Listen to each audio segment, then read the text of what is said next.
No hej kochani, nagrywam kolejny odcinek. Krótki, przyszła mi do głowy taka myśl, żeby się z wami podzielić tym filmem. Kolejna część niezgodny na temat umysłu. Podam wam przykład, jak ktoś, kto rezonuje, no jak ktoś, kto nie potrafi zaakceptować to, co widzi na zewnątrz, bo widzi jakby coś z tym światem było nie halo, jakby wasze życie wyglądało jak codzienna bitwa, jak codzienna walka z rzeczywistością, z ludźmi obok was, bez względu na to, czy to jest rodzina, czy znajomi, czy w pracy. Ja zaufałem życiu, podjąłem takie radykalne kroki, bo już byłem pod taką ścianą, że mówię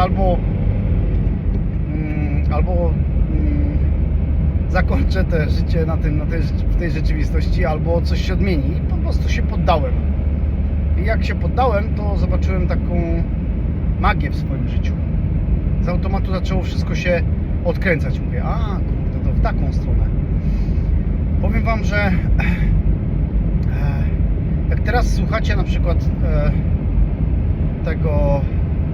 ten film, wow, ale mam znaków dzisiaj. Przed chwilą jechał samochód, w którym były 4 zera, czyli pętla, życie zatoczyło krąg i dlatego tak się czuję. Zintegrowałem się w tą zimę. Bardzo, bardzo głęboko wchodziłem w siebie, żeby poznać prawdę. Nie tą zewnętrzną, tylko tą wewnętrzną, która jest moją prawdą. I tak samo jak wy, dla was to jest koncepcja, słuchajcie, ale dopóki sami tego nie zbadacie, bo możecie słuchać najlepszych filmów, najlepszych podcastów, najlepszych nauczycieli, jeżeli sami nie podejmiecie działań, no to tak jak ja bym wam mówił o siłowni albo o zdrowym jedzeniu, będziecie słuchać tego, będziecie się nakręcać i tak dalej, a dopóki sami nie zrobicie pracy nad sobą, to tylko będzie zmarnowany wasz czas. Trzeba się zatrzymać. Powiem wam, że jeżeli myślicie, że to wy jesteście wy, że to ty jesteś imieniem i nazwiskiem i PESEL-em, to uzmysł sobie jedną fajną rzecz. Zamknij się w pokoju wieczorem. Zrób tak, żeby było cicho, jak najciszej w domu, albo wykorzystaj okazję, gdy nie ma nikogo w domu, albo idź do przyrody i usiądź sobie pod drzewem, albo nawet weź sobie krzesełko rozkładane i usiądź na takim krzesełku, czy na pieńku, czy na kamyczku jakimś w lesie, czy w górach, i zamknij oczy i zacznij oddychać i zobacz obrazy w głowie albo głosy, skąd one pochodzą. Czy to są głosy z przeszłości, z przyszłości, z teraźniejszości, czy to są głosy albo obrazy lęku, niepokoju, wątpliwości, oceniania, czy nawet przychodzą emocje. Potem oddychając, nie staraj się wchodzić. Jak wejdziesz, to złap się na tym, że weszłaś w tę myśl albo w te słowo czy emocje, i oddychając wyjdź stamtąd. No tak jakbyś pomyliła sklep albo pomylił sklep. Wchodzisz do obuwniczego, a chcesz wejść do spożywczego. Po prostu wycofaj się.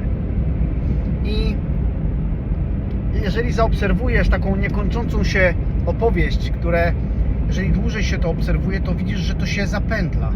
Że to jest jak never ending story, jak niekończąca się opowieść, która pokazuje, że no ale to co to jest? Co to są te myśli albo te obrazy?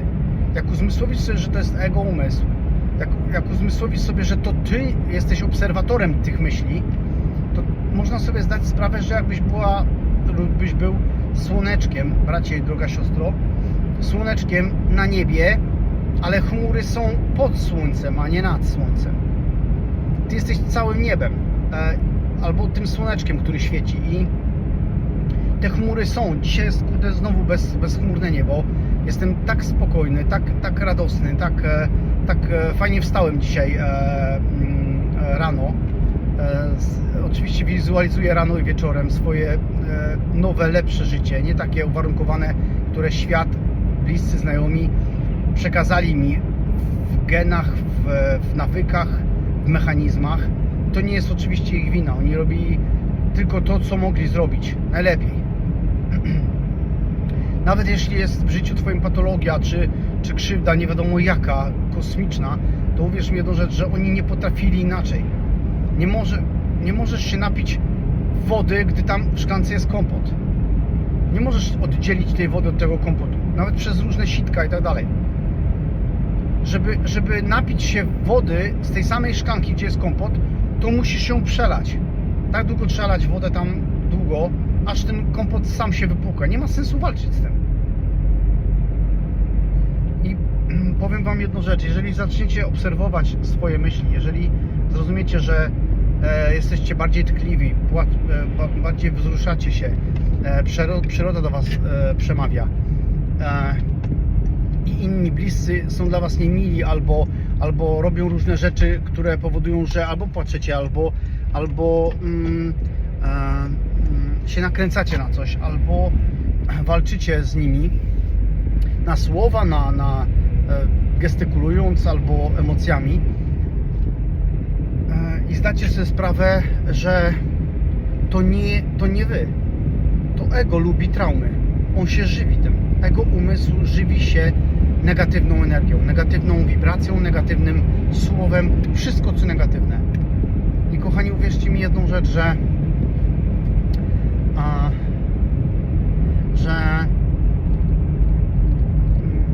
to, przez co ja przeszedłem, jest takim przetarciem szlaków dla innych. Może już coś z wami zarezonowało, albo coś to, z czego ja opowiadam, może już coś w życiu doświadczyliście. Możemy wymienić się mailami, możemy wymienić się historiami. To jest takie coś, wiecie co, sami wyobraźcie sobie jedną rzecz. Jesteś kobietą, jesteś dobrą ciocią i teraz twoja chrześniaczka albo ktoś bliski, nawet obcy ktoś prosi cię o to, żeby ma niezawiązanego buta i chodzi i za chwilę wiesz, że może się przewrócić. No to siłą rzeczy mówisz, a widzisz, że na przykład ten chłopiec czy dziewczynka ma chrupki albo ma dwie zajęte ręce i nie jest w stanie sobie zawiązać tego bucika. No to co robisz? Kurde, pomagasz mu to taką nawet nie siłą rzeczy, tylko taką obecnością, czymś takim fajnym. Ale jeżeli ktoś idzie i krzyczy na ciebie, że masz mu zawiązać buta i cię wyzywa i tak dalej, no to oczywiście, kurde, możesz spasować i odpuszczasz i idziesz w swoją stronę. I tak samo to działa w tym kierunku. Jak ja znalazłem ścieżkę, to po prostu dzielę się tym. I nie jestem tu sam. Ja nie jestem jakimś czarnoksiężnikiem z krainy Oz, który odnalazł prawdę i teraz głosi tą prawdę. Filmy o Buddzie, o Jezusie, o innych nauczycielach, którzy odnaleźli prawdę i tak jak mówiłem w tej pierwszej części, że tam, gdzie ja idę, wy nie możecie pójść. Ja się na tym łapię wszędzie, gdziekolwiek nie jestem. Uwierzcie mi. Jak ktoś ma toksyczną energię albo jest mocno nadpobudliwy, czy jest w ignorancji, to patrzą na mnie i odchodzą. To tak jakbym miał, nie wiem, kurde, jakąś tarczę energetyczną, która pokazuje, że oni się od tego odbijają. Oni nie wiedzą, dlaczego nie mogą do mnie podejść. Bo ta nieustanna esencja radości, takiego spełnienia, ja już nie potrzebuję robić. Ja robię coś, bo tak coś chcę robić w tej rzeczywistości. Zwolniłem się z pracy, nie zrobiłem tak dużo nielogicznych rzeczy, że umysł już nie ma czegoś takiego, że mi nagabuje, że ej, słuchaj, ty źle zrobiłeś, że przegramy te życie. Bo on już wie, że nie ma racji bytu, nie ma przebicia. A najfajniejsze było to, że ja robiłem te rzeczy niespójne z samym sobą i to było najfajniejsza rzecz, jaką mogłem zrobić dla prawdziwego siebie. Bo to wszystko co nielogiczne, logiczne jest w innej rzeczywistości. Płacisz sobie w sklepie i to na logikę, jak możesz płacić sobie, jak tam jest kasjer albo kasjerka i z innego koloru skóry albo z innej narodowości. A w innej rzeczywistości ty i ona to jedno. Ty i on to jedno. Ale to nie chodzi o to, że masz płacić teraz każdemu napotkanej istocie. Ja widziałem nawet na YouTubie, jak jeden zafiksowany chłopaczek płaci ludziom przy kasie w Biedronce, albo widziałem, jak kobiety wychodziły z apteki, on mówi: jestem dobrym człowiekiem i płacę, bo lubię pomagać. I nagrywa to i pokazuje to na filmach. Hej. Prawdziwe dawanie, prawdziwe pomaganie nie jest afiszowane, nie afiszuje się. Jedno, to co ja robię energetycznie, nawet ludzie nie wiedzą, co dla nich robię. I tu chcę wam delikatnie nakreślić, tutaj nie jest taka sama flaga jak tamtego chłopaka i ja go nie oceniam, ja chcę dać wam przykład, jak to działa. Albo drugi chłopaczek, oglądałem chwilę na YouTubie Stop Ham. W Polsce jest taki nie wiem, czy to jest program, ale widziałem, jak chłopaczek wymuszał na tych ludziach i specjalnie trąbił, mówi: jak baranie jedziesz, jak ja tego posłuchałem tak chwilę, sobie myślę: jeny, ale przejęłeś rolę mistrza kierownicy i najlepszego kierowcy i najlepszego znającego przepisy i nie mylącego się, że normalnie po kilku minutach wyłączyłem to, bo nie mogłem tego słuchać. I pobłogosławiłem go, puściłem mu tam dużo światełka, dużo miłości temu chłopakowi i tyle. Dlatego tak robię, idąc przez tą swoją ścieżkę nową życia. I powiem wam, kochani, że jeżeli zaobserwujecie to, że wy nie jesteście tymi myślami, tymi emocjami, to bez względu na to, co do was nie przyjdzie, czy jakiś druk niepokojący, czy jakiś SMS, czy cokolwiek, czy jakaś sytuacja w ciągu dnia, to zatrzymajcie się i zacznijcie oddychać. I możecie tutaj mnie złapać za słowo, powiedzieć: ale zawsze ja oddycham. Nawet nie muszę myśleć, bo moje ciało cały czas oddycha. Tylko uwierzcie mi jedną rzecz, że po obserwacji samego siebie, jak żyłem w strachu, to oddech się zatrzymuje. Kortyzol wkracza w rolę, zamiast oddychania i ciało jest spięte i jak nie jesteś w czuciu, to bardzo łatwo te sygnały jest czytać. I uwierzcie mi, że to ja nie mówię z roli jakiegoś wróżbity albo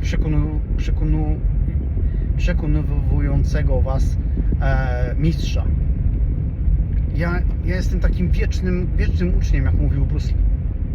To cały czas ewoluuje, to się nigdy nie chce skończyć i ja cały czas odkrywam coś nowego, coś ciekawego w swoim każdym dniu. Dla mnie nie ma roku, ja nie obchodzę urodzin, nie ma dla mnie świąt.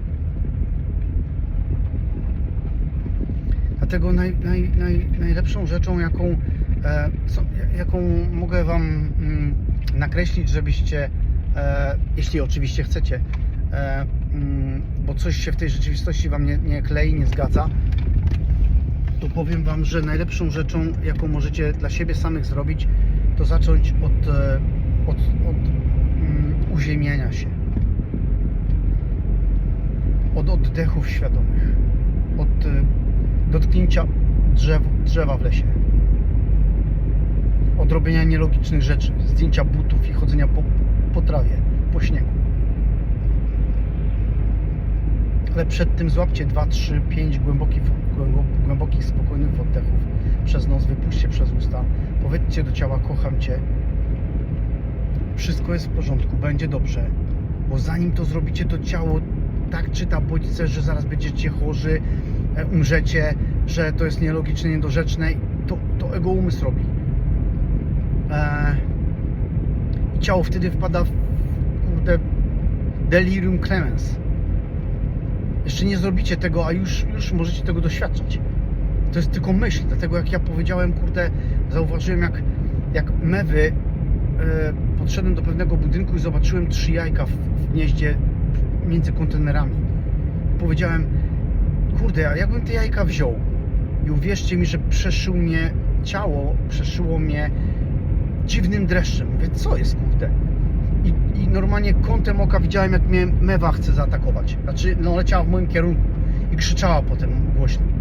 I jak ja nawet stamtąd odeszłem, ona nie dawała mi spokoju. Ja mówię, kurde, nie mogę. I cały czas miałem ten niepokój taki w tym. Ja mówię, kurde, kochana, ale przecież tego, ja nie wziąłem tych jajek. Ja przepraszam Cię i tak dalej. Błogosławię Cię i tak kocham. I ona nie potrafiła przestać mnie odganiać. Dopiero jak odszedłem, to dopiero jak oddychałem głęboko, spokojnie, głęboko, to czułem, jak ta energia przestaje uwalniać się w tym ciele. Ale doświadczenie było prawdziwe. Ja nie wziąłem tych jajek, ja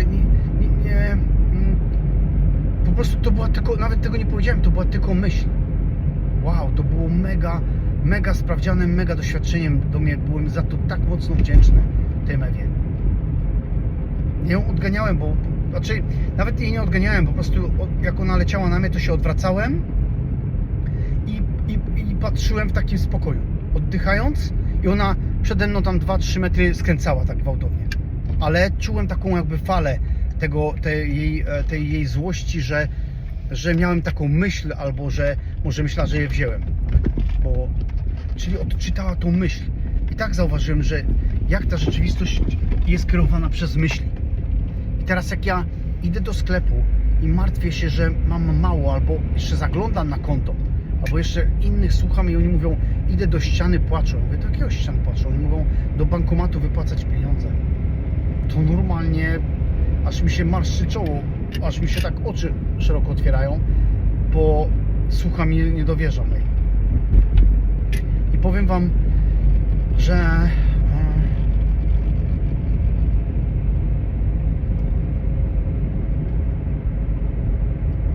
żeby zmienić programy przez system, przez bliskich, przez znajomych, przez rodzinę, przez szkołę, która szkoła nam wpajała, jak mamy myśleć, a nie co mamy myśleć. Nie, co mamy myśleć, a nie jak mamy myśleć. To uwierzcie mi, że normalnie można przeprogramować samego siebie, ale żeby siebie przeprogramować, to trzeba pozwolić prawdzie zniszczyć Twoją wersję imienia i nazwiska z PESEL-em. Jeżeli jesteście mocno w ego, albo mocno potrzebujecie leków, czy jesteście w depresji, to nie są wskazówki dla Was, kochani. To jest dla tych ludzi, którzy czują, którzy widzą, że coś jest nie tak, że przeszli na przykład przez jakąś traumę, trochę powalczyli ze sobą i teraz trafiają do nich te słowa. Bo uwierzcie mi, że jeżeli pozwolicie prawdzie zniszczyć tą konstrukcję, tak jak ja pozwoliłem, już w takim poddaniu się, to i ta większa część ego odpadła,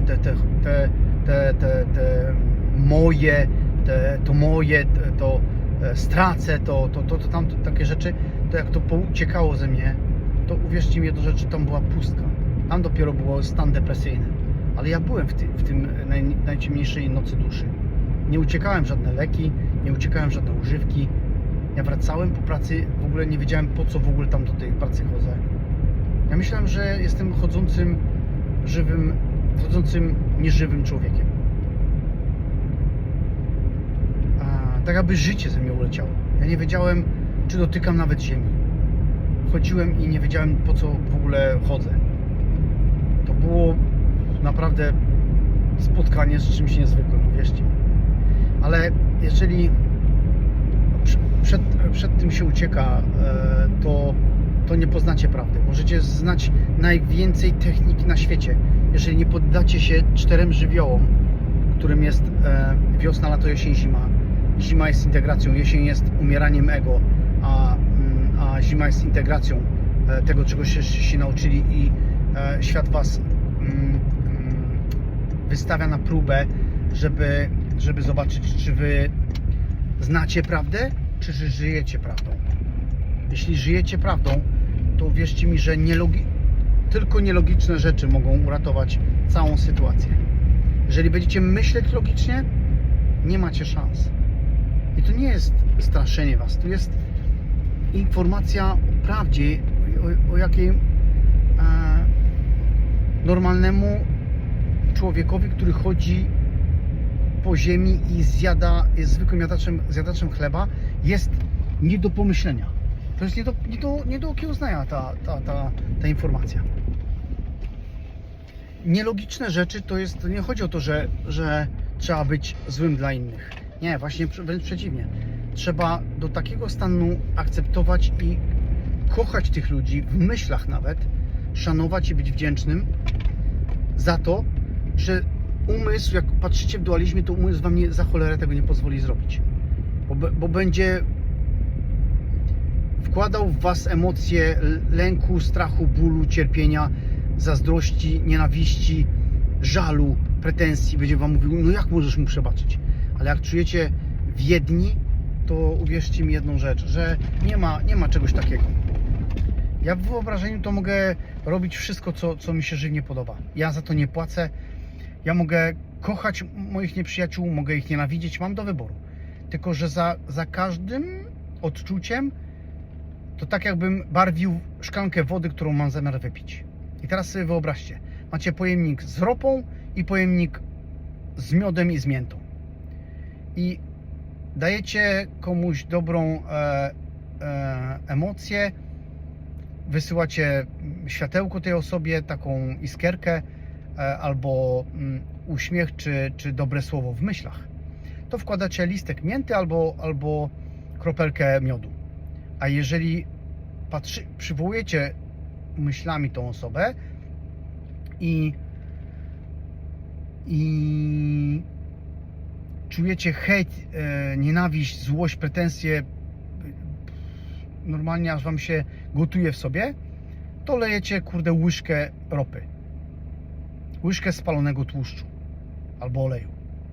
I potem, którą wodę chcielibyście pić? I tak się przeprogramowuje ten umysł. Nie patrzy się z dualnego podejścia, tylko z poziomu jedności. Ja jestem. Można wziąć sobie jeden z takich przykładów i zacząć to praktykować, ale to trzeba robić samemu. Nie w oklaskach, nie z innymi, albo chwalenia się temu. To taki proces się robi tak jak na siłowni. Idziecie na siłownię i robicie to dla siebie, a nie dla poklasku. Jak ja powiedziałem znajomym, że idę na siłownię, powiedziałem, że nie rozmawiam na siłowni, tylko biegam, tańczę, nie biegam na bieżni, tylko tańczę na bieżni. I ćwiczę w takim obserwacji samego siebie, to oni mówią, co to za pójście na siłownię, to trzeba pobajerować, porobić sobie zdjęcia i tak dalej, ale to nie jest, wtedy tam nie jesteś. Wtedy umysł się cieszy, umysł się cieszy, mówi, o pochwal się, zobacz, już ćwiczysz, zobacz, nie musisz chodzić, wracaj do domu, włącz telewizor, włącz jakiś dramat, obejrzyj wiadomości. Zobacz, oto tamten idzie, albo przywoła ci odczucie czy emocje negatywne i będziesz trwać w tym godzinę, 2, 3, nawet 2 dni, albo nawet spać nie można w takiej emocji. Taki jest kochany umysł, ego umysł. Ego umysł to jest taki twór, który nawet zniszczy swojego nosiciela, bo on nie istnieje.